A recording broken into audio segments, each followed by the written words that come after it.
नमस्कार दोस्तों, स्वागत है आज की क्लास में आपका। और आज की क्लास में हमारा टॉपिक रहेगा दोस्तों प्रेजेंट परफेक्ट टेंस। चलिए जानते हैं प्रेजेंट परफेक्ट टेंस को, बहुत ही ज़्यादा इंपॉर्टेंट है। आइए स्टार्ट करते हैं। तो देखिए दोस्तों, सबसे पहले जानना है, देखिए प्रेजेंट का मतलब होता है वर्तमान। प्रेजेंट का मतलब होता है वर्तमान और परफेक्ट का मतलब होता है पूर्ण या पूरा, और टेंस का मतलब होता है काल। ठीक है दोस्तों, तो वर्तमान काल में यदि हमारा कार्य, यदि हमारा एक्शन कंप्लीट हो जाता है, पूर्ण हो जाता है, तब प्रेजेंट परफेक्ट टेंस का यूज किया जाता है। तो सबसे पहले हम टेंस में पढ़ते हैं दोस्तों हिंदी रिकॉग्निशन। हिंदी रिकॉग्निशन, हिंदी पहचान, क्योंकि हम यहां पर पढ़ रहे हैं इंग्लिश थ्रू हिंदी। तो देखिए दोस्तों, अगर कोई भी हिंदी का सेंटेंस यदि हम बोलते हैं और उस हिंदी सेंटेंस के एट लास्ट, हिंदी सेंटेंस के अंत में यदि बोला जाता है चुका है, चुकी है, चुके हैं, लिया है, दिया है, किया है, ली है, दी है, इस तरह से यदि सेंटेंस के, हिंदी सेंटेंस के एट लास्ट, अंत में बोला जाता है, तो वो वाक्य हमारा प्रेजेंट परफेक्ट टेंस में आता है।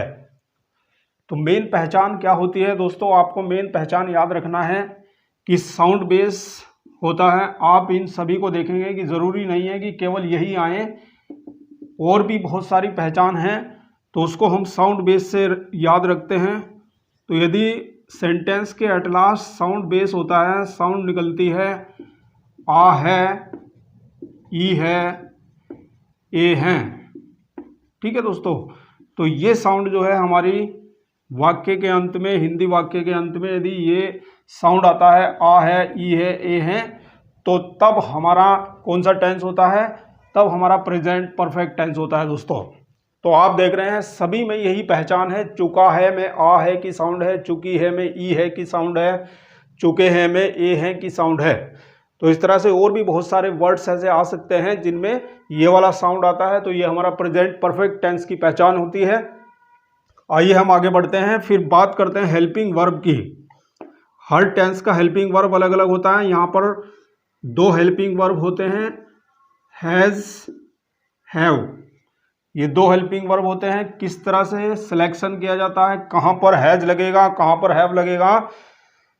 हैज का यूज जो किया जाता है दोस्तों with singular subjects. Singular subject आपको पता ही है, रोज आपको बताया जाता है ही, सी, इट, नेम, ये हमारे सिंगुलर सब्जेक्ट होते हैं, और इन सिंगुलर सब्जेक्ट के साथ हैज हेल्पिंग वर्ब का यूज किया जाएगा। और हैव का यूज किया जाता है दोस्तों with plural subjects, with plural and I के साथ भी और प्लूरल के साथ भी हैव का प्रयोग किया जाएगा। और प्लूरल की कैटेगरी में आते हैं कौन कौन से दोस्तों, you, we, they and compound names. You, we, they and compound names. You we they तो समझ आ गया गुरुजी, ये कंपाउंड नेम क्या होता है। कंपाउंड नेम मैंने आपको पहले भी बताया है दोस्तों, कंपाउंड का मतलब होता है जोड़ा, यानी नाम यदि एंड कंजक्शन से जुड़ते हैं तो उसको कंपाउंड नेम्स कहा जाता है, यानी एक से ज़्यादा नाम। अगर एक नाम आता है, जैसे हमने कहा दोस्तों रीना, तो ये हमारा सिंगुलर कैटेगरी में आता है। और यदि हमने इसको एंड कंजक्शन से किसी और नाम के साथ जोड़ दिया है, रीना एंड हिना, तो यहां पर ये कंपाउंड नेम्स हो जाता है दोस्तों। तो ये कंपाउंड नेम है। दो या दो से अधिक नाम यदि एक साथ एंड कंजक्शन से जुड़ते हैं तो उनको कंपाउंड नेम्स कहा जाता है। तो ये रहा सिलेक्शन हमारा हेल्पिंग वर्ब हैज और हैव का, कि किस तरह से आप हेल्पिंग वर्ब हैज और हैव का सिलेक्शन करते हैं। उसके बाद आता है मेन वर्ब। मेन वर्ब या फाइनाइट वर्ब की फॉर्म दोस्तों, कोई भी परफेक्ट टेंस होता है तो परफेक्ट टेंस में हमेशा वर्ब का थर्ड फॉर्म यूज किया जाता है।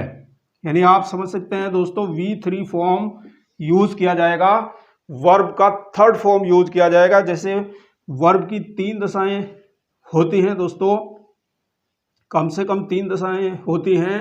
जैसे फर्स्ट फॉर्म में हमने कहा गो मीन्स जाना, तो सेकंड फॉर्म गो का सेकंड फॉर्म वेंट होता है, थर्ड फॉर्म गोन होता है।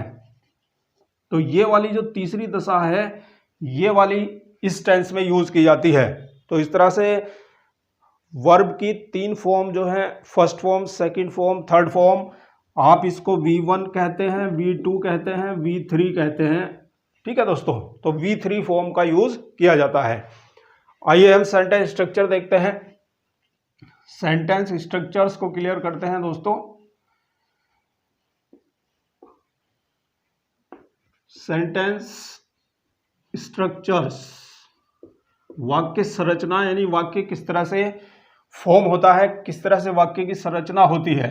तो सेंटेंस यदि दोस्तों हमारा अफर्मेटिव होता है तो सबसे पहले सब्जेक्ट आता है, फिर हेल्पिंग वर्ब आती है, V3 फॉर्म यानी वर्ब का third form plus object plus time, ये हमारा अफर्मेटिव सेंटेंस स्ट्रक्चर है दोस्तों।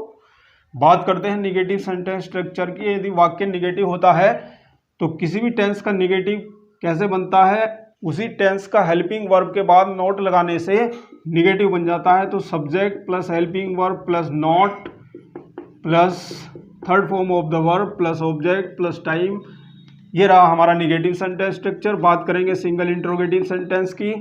तो सिंगल इंट्रोगेटिव सेंटेंस में हिंदी वाक्य में क्या शुरू में आता है, तो उस क्या के लिए कभी भी हम वॉट तो लगाते नहीं हैं, बल्कि क्या करते हैं, जो हेल्पिंग वर्ब होती है उसको हम स्टार्टिंग में ले आते हैं। तो सिंगल इंट्रोगेटिव हेल्पिंग वर्ब से स्टार्ट होता है, यहाँ से हेल्पिंग वर्ब बाहर है तो फिर उसके बाद सब्जेक्ट आता है, फिर हमारा यदि सेंटेंस निगेटिव भी है तो नॉट आ जाएगा, अगर नहीं है तो नहीं आएगा। उसके बाद बिल्कुल सेम चलेगा, वर्ब का third form plus object plus time plus question mark. Double interrogative sentence की बात करते हैं तो डबल इंट्रोगेटिव सेंटेंस में क्वेश्चन वर्ड स्टार्टिंग में आ जाता है और बाकी फिर सिंगल इंट्रोगेटिव सेंटेंस स्ट्रक्चर जो का त्यों आता है, helping verb plus subject plus वाक्य निगेटिव है तो नोट आ जाएगा, third form of the verb plus object plus time plus question mark. तो ये रहे दोस्तों हमारे sentence structures, affirmative, negative, single interrogative and double interrogative sentence. तो आइए अब हम अपने सेंटेंस स्ट्रक्चर को एग्जाम्पल्स के साथ क्लियर करते हैं। देखिए दोस्तों, जैसे हमने कहा सूर्य निकल चुका है, यह हमारा अफर्मेटिव सेंटेंस है दोस्तों। सूर्य निकल चुका है, तो कोई भी ऐसा वाक्य हिंदी का मैंने आपको बताया है, हिंदी रिकॉग्निशन में चुका है, चुकी है, चुके हैं, लिया है, दिया है, खाया है, पिया है, उठा है, बैठा है, सोया है, जागा है, तो इस तरह के जो भी हमारे एंडिंग वर्ड्स आते हैं तो वो हमारे प्रेजेंट परफेक्ट टेंस के अंतर्गत आते हैं। प्रेजेंट परफेक्ट टेंस यानी ऐसा कब बोला जाता है, जब हमारा एक्शन प्रेजेंट में कंप्लीट हो जाता है, तब प्रेजेंट परफेक्ट टेंस का यूज किया जाता है। तो यहाँ पर सेंटेंस को पढ़ करके आपको पता चल रहा होगा कि सूर्य निकल चुका है, यानी सूर्य के निकलने का जो कार्य है वो बिल्कुल समाप्त हो गया है, अर्थात कार्य पूरा हो गया है। ठीक है दोस्तों, तो this tense is always used to show the perfection of an action in present. तो क्या कहेंगे दोस्तों इंग्लिश में, क्या हो जाएगा, the sun has risen, the sun has risen, सूर्य निकल चुका है।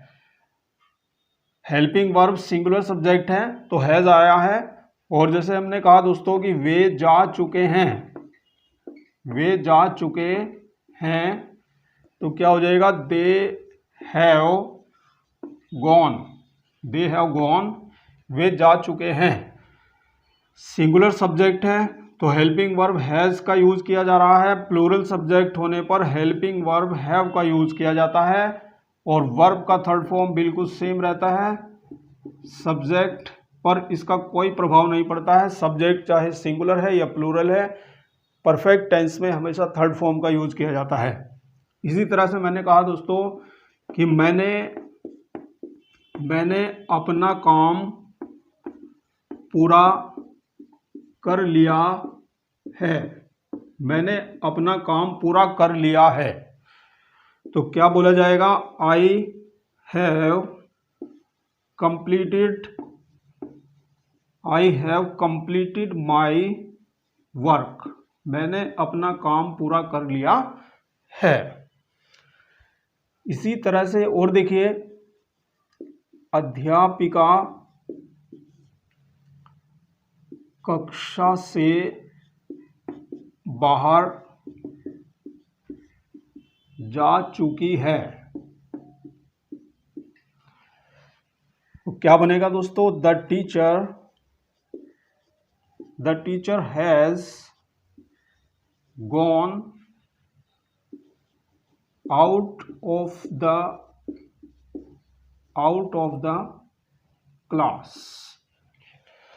अध्यापिका कक्षा से बाहर जा चुकी है। The teacher has gone out of the class. तो ये सभी जो सेंटेंस आपने देखे हैं, ये सभी सेंटेंस हमारे अफर्मेटिव सेंटेंस हैं। यहाँ पर सिंगुलर सब्जेक्ट है, यहाँ पर प्लूरल सब्जेक्ट है और यहाँ पर आई सब्जेक्ट है। सिंगुलर के साथ हेल्पिंग वर्ब हैज, प्लूरल के साथ helping verb have, third form सभी के साथ। अब देखिए दोस्तों, अन्य सेंटेंस स्ट्रक्चर्स को देखते हैं। कोई भी एक सेंटेंस हमने लिखा दोस्तों कि हम मैच जीत चुके हैं। हम मैच जीत चुके हैं। बहुत इजी, बहुत आसानी से पढ़ना है, कहीं से कोई समस्या नहीं है। अब देखिए सब्जेक्ट क्या है? हम, यानी वी, और वी सब्जेक्ट जो है हमारा प्लूरल है, तो प्लूरल के साथ हेल्पिंग वर्ब आएगा दोस्तों हैव। वी हैव, और जीतना विन होता है, विन का थर्ड फॉर्म क्या होगा? V3 फॉर्म होगा वॉन द मैच। तो ऐसे बोला जाएगा दोस्तों, we have won the match, हम मैच जीत चुके हैं। अब ये हमारा अफर्मेटिव सेंटेंस है। अब इस अफर्मेटिव सेंटेंस को मैं निगेटिव में कहूंगा तो क्या बोलूंगा? हम मैच नहीं जीत चुके हैं। तो हेल्पिंग वर्ब के बाद नॉट लगाने से निगेटिव बन जाता है दोस्तों, we have not won the match. We have not won the match, हम मैच नहीं जीत चुके हैं। सिंगल इंट्रोगेटिव में इसको लाएंगे तो सिंगल इंट्रोगेटिव में क्या हो जाएगा दोस्तों? क्या लगाएंगे हिंदी सेंटेंस में कि क्या हम मैच जीत चुके हैं। तो उस क्या के लिए हेल्पिंग वर्ब बाहर लाना होता है। तो यहां पर जो हेल्पिंग वर्ब है हैव, ये स्टार्टिंग में आ जाएगी दोस्तों यहां पर। तो सिंगल इंट्रोगेटिव होगा have we won the match. Have we won the match, क्या हम मैच जीत चुके हैं, या क्या हमने मैच जीत लिया है। अब बात करते हैं डबल इंट्रोगेटिव सेंटेंस की। डबल इंट्रोगेटिव सेंटेंस में क्वेश्चन वर्ड लगाते हैं। तो अगर बीच में हम यहाँ पर क्वेश्चन वर्ड लगा देते हैं कि हम मैच कैसे जीत चुके हैं, तो यहाँ पर क्वेश्चन वर्ड मैंने कैसे लगाया? तो दोस्तों कैसे क्वेश्चन वर्ड के लिए हाउ लगाना पड़ेगा क्वेश्चन वर्ड, और बाकी फिर सिंगल इंट्रोगेटिव सेंटेंस स्ट्रक्चर की तरह जो का त्यों चलेगा। How have we won the match. How have we won the match, हम मैच कैसे जीत चुके हैं। तो इस तरह से दोस्तों हम affirmative, negative, single interrogative and double interrogative sentences बना सकते हैं।